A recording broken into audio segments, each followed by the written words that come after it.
Traverser ce désert est une étrange expérience. La marche est solitaire, mais on n'est pas seul. Chaque pas est un dialogue. On se surprend à éprouver la nature du sable, la texture des roches. On épouse la courbe de la piste, des oueds, la souplesse des acacias. Le désert est un monde secret qui ne parle qu'à ceux qui le foulent. Le chèche est la seule solution contre la morsure du soleil et du vent de sable. Enrouler ce turban est un art. Sa couleur est un code. Le blanc est signe de respect pour ceux qui vont vous offrir l'hospitalité.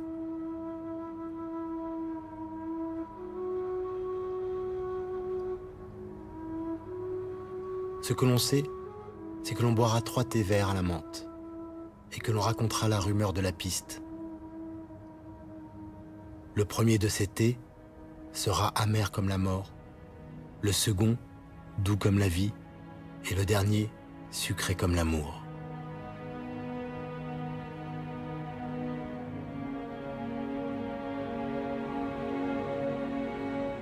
Telle est la certitude des hommes libres qui mettent un pas devant l'autre.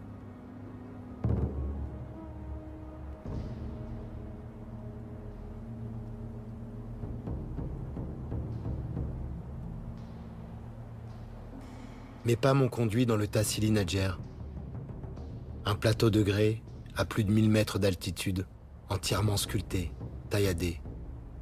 Pendant des millions d'années, son sol a été raviné par les eaux. Puis, avec la sécheresse, ce fut au tour du vent d'user et de polir ses roches. Le froid de la nuit et le chaud du jour ont fait éclater ces pierres. Seul, dans cette immensité, j'ai vu la terre se transformer.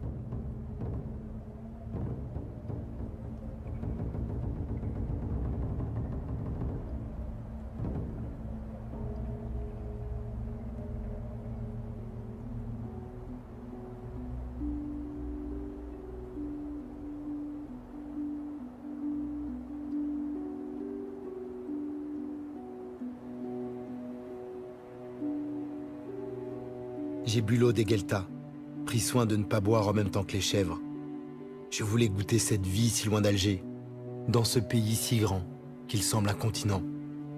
En fait de chèvres, on croise de rares mouflons tant le relief est escarpé. À l'aube et au crépuscule, cet animal cherche l'eau et des plantes pour se nourrir.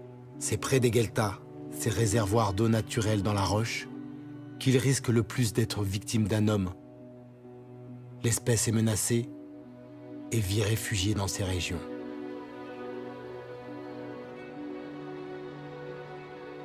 Sur ma route, les seuls humains que je croise sont des morts, des tombeaux qui remontent au néolithique. Les plus anciens datent d'environ 6000 ans. Ce sont de simples enclos. Au centre, un tumulus contient une chambre funéraire.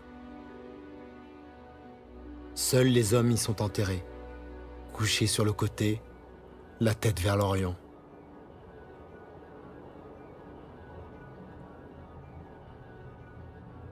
À partir d'ici, je suis entré dans le plus grand musée à ciel ouvert de l'époque néolithique. Il faut venir jusqu'ici pour le croire. Il faut voir la cité de Séphar, la plus grande cité troglodyte au monde.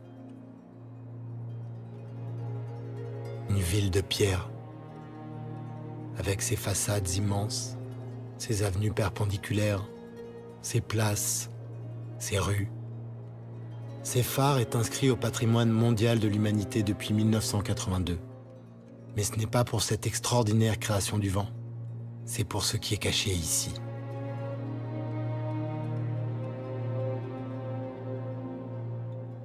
« 15 000 dessins et peintures rupestres ornent les murs de cette monumentale cité naturelle. Séphar du Tassili Nadjer est un des plus vastes ensembles d'art rupestre préhistorique au monde.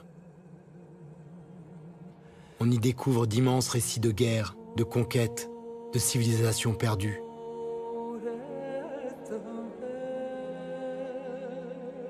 On découvre aussi combien ce désert n'a pas toujours été aride. C'était une savane, un monde peuplé de girafes, de buffles ou de rhinocéros. 15 000 œuvres qui racontent 6 000 ans de changement du climat, de migration de la faune et d'évolution de la vie humaine aux confins du Sahara, comme un grand livre du désert.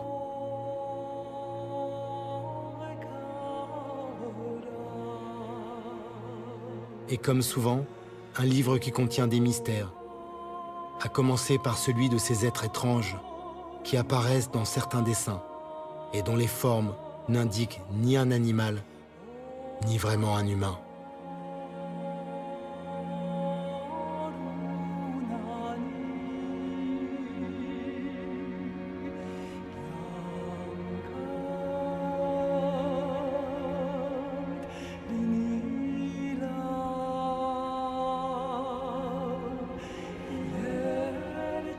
Rares sont les voyageurs qui s'aventurent au-delà de la cité de Séphar.